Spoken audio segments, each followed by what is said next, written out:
No se diga más por Top Latina. Para conversar con nuestro otro talento, Sí. de verdad, no se diga más. Ya hay que ponerlo fijo mejor. Claro que sí. Yatzel Román, vicepresidente ejecutivo del Centro de Análisis para Políticas Públicas, CAP. Para aprovechar su sapiencia, don Yatzel, Gracias. con el tema de Siria. Amanecimos el día lunes, ocurrió el día domingo, efectivamente, la caída de Bashar al-Assad. Claro. Después de 24 años en el poder, pero muchos más de su familia.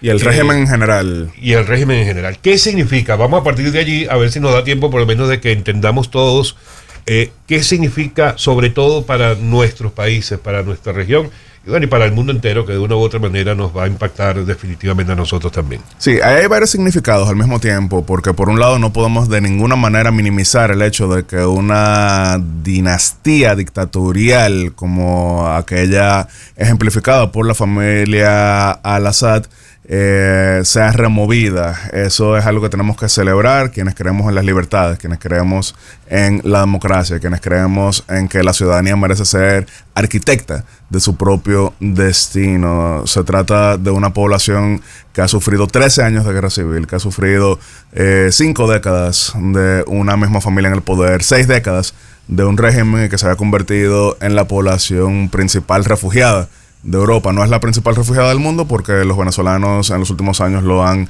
desplazado, y aunque suena un número difícil de creer, pero los invito a que entren ahora mismo a todas las fuentes y encontrarán que el desplazamiento de venezolanos por América ha sido mayor que el sirio. No por eso estoy minimizándolo, porque significó del 2015 más que todo en adelante la desestabilización de buena parte de Europa. Estamos hablando de que la composición política de la Unión cambió por completo al no saber cómo reaccionar a tantas llegadas de millones de personas, principalmente sirios, pero no únicamente, porque también había una cantidad de iraquíes, de personas de Kuwait y del norte de África en general. Es importante entender un poquito las características de este régimen que, como bien sabemos, tiene una formación occidental.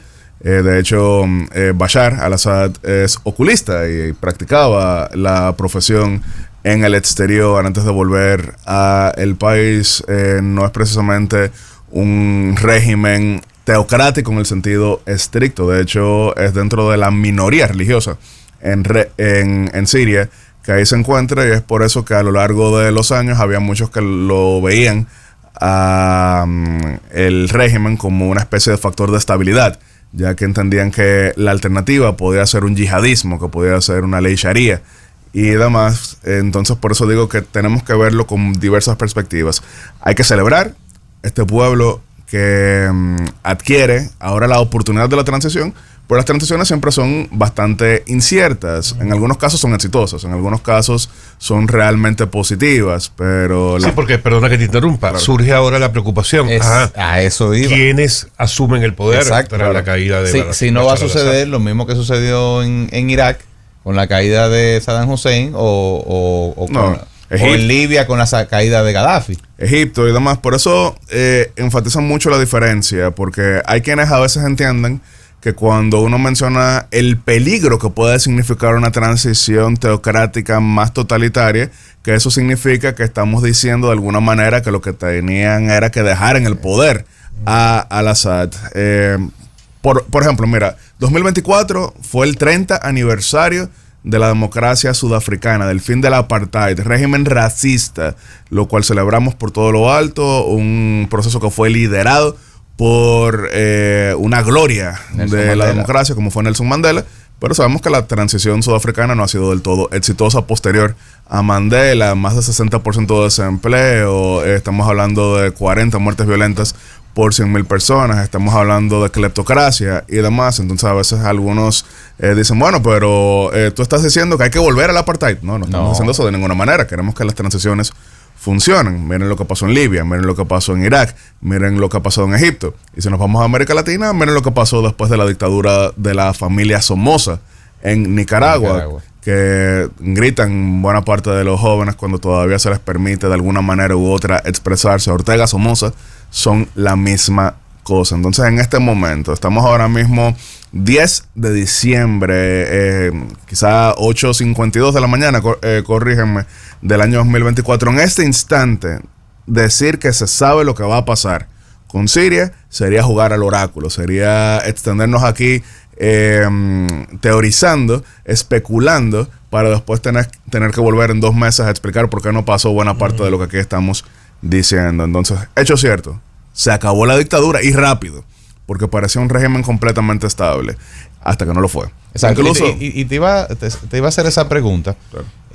Muchos analistas coinciden en que la intervención de Rusia, que tiene intereses importantes, claro, en la región, fue prácticamente de brazos caídos. O sea, te voy a recibir, pero no me voy a volver a meter.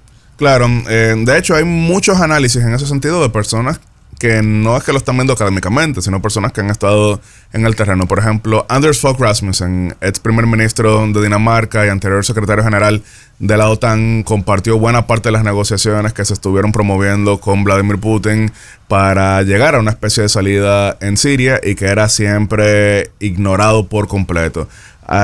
Funcionarios altos del Departamento de Estado americano estuvieron compartiendo, pues, cuando Obama dijo Assad must go, Assad tiene que irse, y que eso cayó en oídos sordos. También, por ejemplo, hablando de cuando John Kerry se reunió con Vladimir Putin, recordaremos que fue algo altamente criticada aquella foto, porque decían cómo es posible que el secretario de Estado americano se reúna con Putin, pero era precisamente buscando una salida, pero había sido intransigente Vladimir Putin. En el 2015 se llegó a pensar que el régimen estaba contra las cuerdas, pero justamente la línea de salvavidas que le lanzó Rusia fue lo que lo mantuvo en pie. Pero ahora, fruto del gasto que ha tenido que dedicar Rusia para la guerra con Ucrania, pues lo deja en una situación en la que tiene que priorizar. Rusia, a pesar del poderío que tiene desde el punto de vista militar, sigue siendo un país golpeado por sanciones, sigue siendo un país con muchas limitaciones económicas en el contexto del mundo occidental y con potencias.